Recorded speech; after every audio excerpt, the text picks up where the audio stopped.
2019 চনতো আমাৰ বহুত বেপাৰী আছিলে আমি এইবিলাক বেপাৰী আমাৰতো সবৰে লিষ্ট আমাৰ লগত নাই 2019 চনত মই প্ৰথম পাৰ্ট দিছিলোঁ প্ৰথম পাৰ্ট দিয়াৰ পিছত লগে লগে মিলটো বন্ধ হৈ গ'ল বন্ধ হৈ যোৱাৰ পিছত মোৰ 11 লাখ টকা আছিলে মোৰ 4 লাখ টকা দিছিলে 7 লাখ টকা আজিলৈকে মোৰ বাকি আছে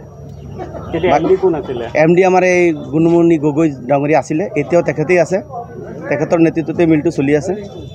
আৰু তেতিয়া আমাক আশ্বাস দিছে যে সেইটো টকা আমি থকালৈকে আপোনালোকে পাব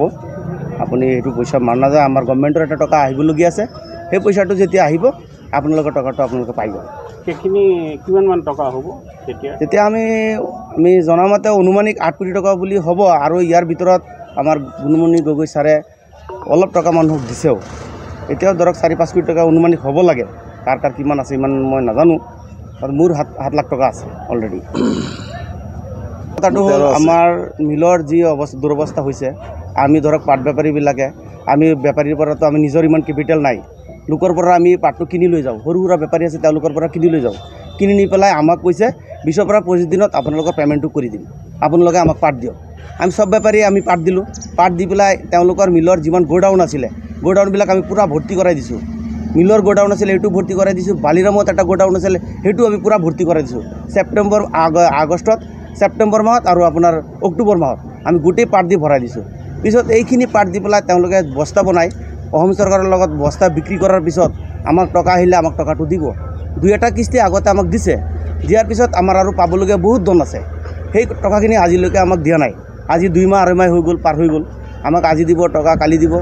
দিম কৈ পেলাই এই পুৰোহিতজন যিবিলাক মানুহজন আছে তেখেতে মোবাইলটো ছুইচ অফ কৰি থৈ দিয়ে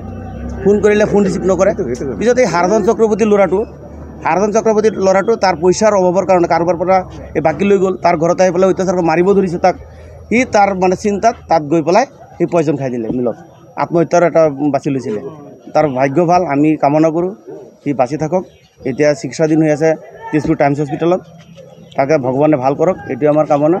আৰু বৰ্তমান আমাৰ এইটোৱে আমাৰ অনুৰোধ মিল কৰ্তৃপক্ষৰ ওচৰত যোৱা 3 তাৰিখে আমাৰ এই ডিচেম্বৰ মাহৰ 3 তাৰিখে এই পুৰোহিত লৈ পেলাই আমাৰ গুণমণি গগৈ ছাৰ আছিলে আমাৰ শ্ৰীযুত পলাশ বৰা ডাঙৰীয়া ছাৰ আছিলে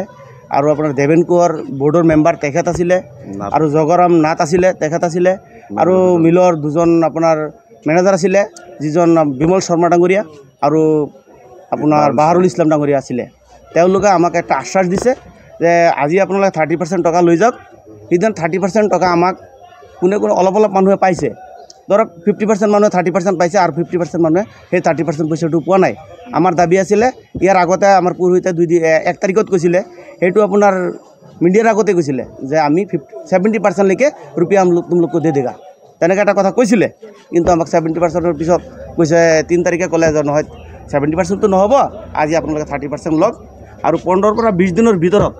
আমাৰ মিলৰ জিমিনাৰ বস্তা ইনস্পেকশ্যন হৈছে আৰু বহুত টকা আহিবলৈ বাকি আছে আৰু বস্তা অলৰেডি ৰেডি হৈ আছে সেইবিলাক টকা আহিলে আমাক টকাটো দি দিব আৰু সেইটো আমাৰ বোৰ্ডৰ মেম্বাৰ দুজন আছিলে বোৰ্ডৰ মেম্বাৰ দুজনে আৰু আমাৰ যিটো ভাইস চেয়াৰম্যান আছিলে তেওঁলোকে আমাক এইটো দিছে আমাৰ ওপৰত ভৰসা কৰক আপোনাৰ পইচা 1 টকাও মাৰ নাযায় তেখেতৰ পইচা আমি দিম আপোনালোকে 100% পাব আৰু আমাৰ এইটো অনুৰোধ আমাৰ যিটো আমাৰ বোৰ্ডৰ মেম্বাৰ দুজন আছিলে সেই মৰ্মে আমাৰ টকাটো যে আমাক দিয়ে সেই আমাৰ আশা এইটোই আমি পইচাটো নহ'লে আমি কাম কৰি খাবলৈ আৰু মানে মানুহৰ হাজিৰা কৰিব আমি নোৱাৰিম আমাৰ বয়স হ'ল এতিয়া